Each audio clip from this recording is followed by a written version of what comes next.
تو سب سے پہلی بات یہ ہے کہ اسلام یہ کہتا ہے، پیغمبر اسلام صلی اللہ علیہ وسلم کا یہ حکم ہے، جس ملک میں رہو اس ملک کے قانون کے مطابق رہو۔ اسلام دھرم ہمیں جس دیش میں ہم رہتے ہو، دنیا کے کسی بھی دیش میں ہم رہتے ہو، وہاں کے قانون کو فالو کرنے کا، اکثرشہ پالن کرنے کا اور ماننے کا حکم دیتا ہے۔ عزیزان گرامی، آپ نے ان جاہل مولویوں کی بات سن لی کہ یہ لوگ حرام کا لقمہ کھا کر کس طرح سے قرآن و حدیث کی غلط تشریح کر کے، غلط مطلب بتا کر لوگوں کو کس طرح سے گمراہ کر رہے ہیں۔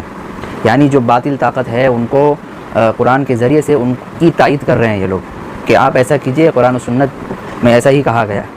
ان جاہل لوگوں کو میں کہوں گا کہ ان کا پیٹ حرام کھا کھا کے موٹا ہو گیا، ان کے دل سے ایمان کی نورانیت ختم ہو گئی ہے۔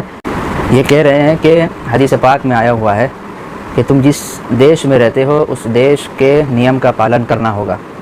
بالکل حدیث پاک میں بالکل آیا ہوا ہے، میں حدیث بھی پڑھوں گا اور اس کی تشریح بھی آپ کے سامنے رکھوں گا۔ پہلے میں ان جاہلوں سے کہنا چاہوں گا، جاہلوں سدھر جاؤ ورنہ قبر میں اتنے کوڑے پڑیں گے، اتنے کوڑے پڑیں گے، میں نے جتنا حرام یہاں کھایا ہے سارا نکل جائے گا وہاں پہ۔ شکر کرو کہ ٹی وی شو کے اندر میں موجود نہیں ہوں، ورنہ اتنے چاٹے مارتا کہ تمہارے منہ سے قرآن و سنت کے الفاظ ہی نہیں نکلتے۔ نالائق، بے شرم، 2 پیسہ حرام کھانے کے چکر میں تم قرآن و حدیث کو بیچتے ہو، میں شرم آنی چاہیے۔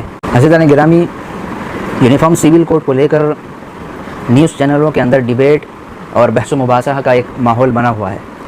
نیوز چینل والے 2 پیسے دے کر حرام خوروں کو اپنے شو پہ بلا رہے ہیں اور اپنے کام کی تائید قرآن و سنت کے بیس پہ کروا رہے ہیں۔ وہ یہ چاہتے ہیں کہ یہ داڑھی ٹوپی لگا کر، جعلی اور نقلی حلیہ بنا کر، تاکہ لوگ اس کو اسکالر سمجھیں، لوگ اس کو رہنما سمجھیں، ان کو اپنے شو میں بلا کر قرآن و سنت کا لیبل لگوا کر غلط باتیں جو ہے ان سے نکلوا رہے ہیں، اگلوا رہے ہیں۔ اور یہ حرام خور بھی 2 پیسے لے کر قرآن و سنت کو بیچ رہے ہیں بیٹھ کر۔ بے شرمو، تمہیں اتنے کوڑے پڑیں گے قبر میں، اتنے کوڑے پڑیں گے، سارا حرام تمہارا وہاں نکل جائے گا، حلال ہو جائے گا بالکل۔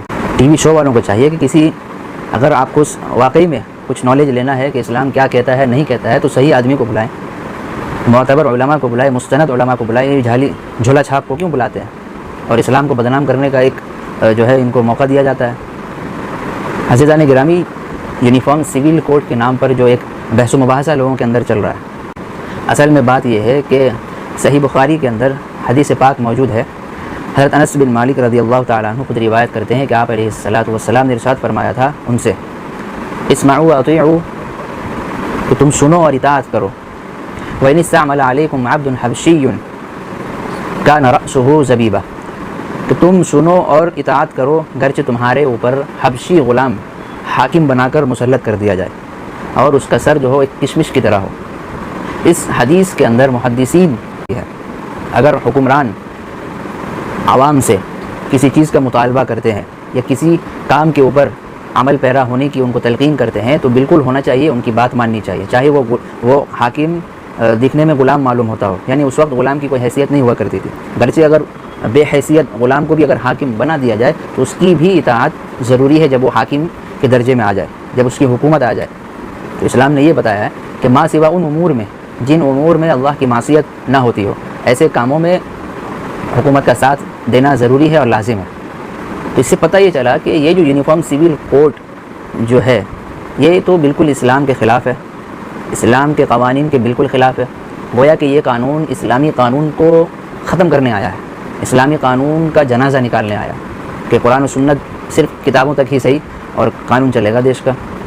تو اس چیز کو ثابت کرنے کے لیے 2 ٹکے کے لوگ، حرام خور لوگ، ٹی وی شو میں بیٹھ کر اس حدیث کی غلط تشریح کر کے اس حدیث کا سہارا لے رہے ہیں اور ان کی مراد پوری کر رہے ہیں۔ تو ان حرام خوروں سے میں کہوں گا کہ تم سیدھی بات کرو اور آدھا سچ نہیں بلکہ مکمل سچ بیان کرو کہ حدیث میں آیا ہے، لیکن ان چیزوں کے متعلق آیا ہے جس کا تعلق مذہب سے نہ ہو، تب تو اطاعت اور صرف کرنا ہی نہیں بلکہ لازم ہے۔ اور اگر مذہب سے ٹکرا جائے دیش کا قانون اور قرآن کا قانون، اسلام کا قانون، دونوں ٹکرا جاتے ہیں آپس میں، تو قرآن کریم اور مذہب اسلام کو ترجیح دی جائے گی، دیش کے قانون کو ہٹا دیا جائے گا، اس کو پھر سائڈ کر دیا جائے گا۔ اور اگر کوئی ایسا معاملہ ہے جس کا تعلق مذہب سے نہیں ہے، تو ایسے معاملے میں پھر دیش کے قوانین کی جو ہے دیش کے قوانین پہ عمل کیا جائے گا اور اس وقت حاکم کی اطاعت لازم اور ضروری ہوگی۔